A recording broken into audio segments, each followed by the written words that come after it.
Hello guys, welcome back to my tutorial. My name is Lucky from Web System Network, and in this video I'm going to teach you about file, what is a file and how does file work. Well, most program you have been written so far, if you have been following along, we have been storing the information on RAM. So in other words, when immediately, let's just say we are printing something on the screen and say int number is equal to, let's just leave it like that, and say see out, enter a number,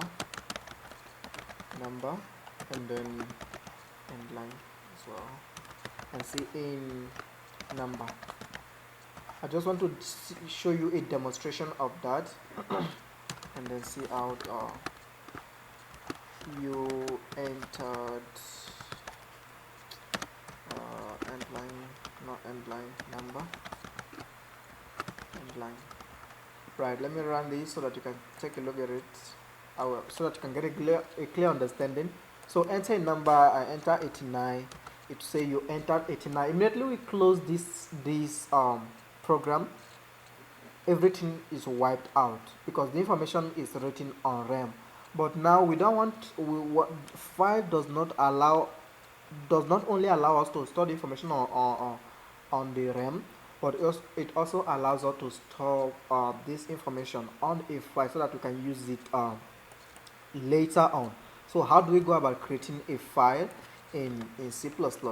Well, we declare in we include another file called fstream. So include #include fstream, and I'll tell you this fstream, what it means is file stream. We are saying that, okay, we are going to be using a file on our program, please include this. This means file stream. If we use a OF stream, it means that we'll be outputting only on the file. But if we use fstream, it means we'll be inputting and outputting from the file into the file. So, but right now we're going to be outputting to the file. So how do we do that? We declare an object file. So fstream, OStream, because we'll be outputting to the file, OStream, OFstream, and then we declare an object which we'll be using to write something to the file. So our object, let's just say lucky object. And then, okay, I'm gonna terminate that, and then check what happened when I use our object, lucky object, and then put the dot separator. It gives me a list of methods that belongs to a file, which is this fstream has in the library. So when I just put that this period sign, I want to open a file. So dot open, open, and then here we create our file. So what are we going to name our file? Let's just say pro.file pro.file.txt. Then we'll terminate that. And so well, we want to, when writing to the file, let me run it so that you can see. But before that, let me just close this file so that you can free the spaces that is in the memory. It's a good practice to always close your file after opening them, because it frees out the rest of the spaces. I read the rest of the memory that it contains. So I'll just close that and then run it, and you will see what happens. Okay, just say lucky is not declared in this scope, as you can see over here. That is because I did not use the variables which we have declared. So lucky object instead of lucky object, and I will just do that, run that, and you see nothing happens on the screen. But inside the program, it has created a file called pro.file. And for me to show you that, I'll go to my program, and then you can see this is the file over. This is the file over here. When we open it, nothing happens. Nothing is inside it. But for us to write something inside our file, we have to uh, we have to use the object to write something on our file, just like we use cout to print out something to the screen. We use our object to write something to the file, lucky object. And then what are we writing?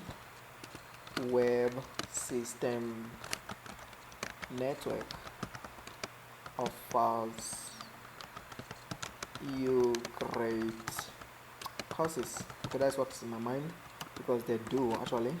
So end line as well, end line. And then when I run that,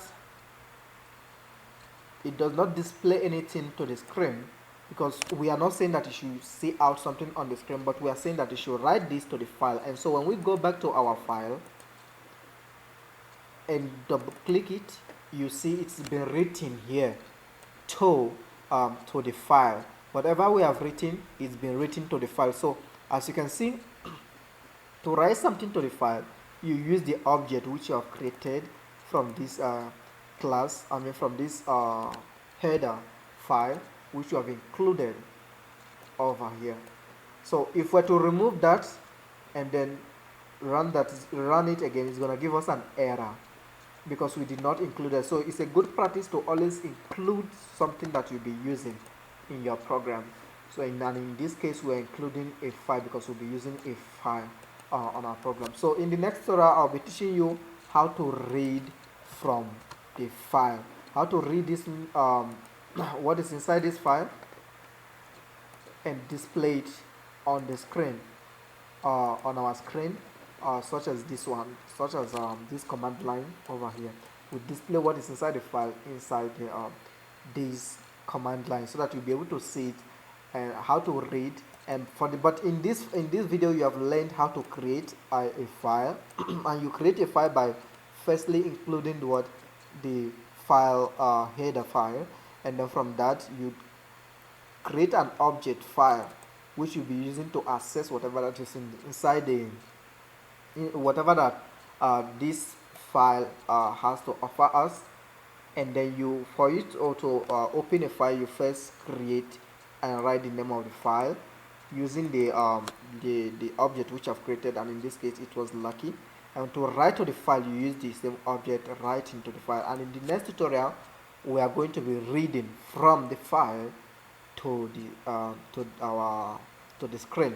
And it's always a good practice to always close your file to free out the remaining memory and all that. So thank you very much for watching my tutorial. Hopefully in the next video, I think we're going to be dealing about writing from the file to the screen. And so please subscribe, and thank you very much once again.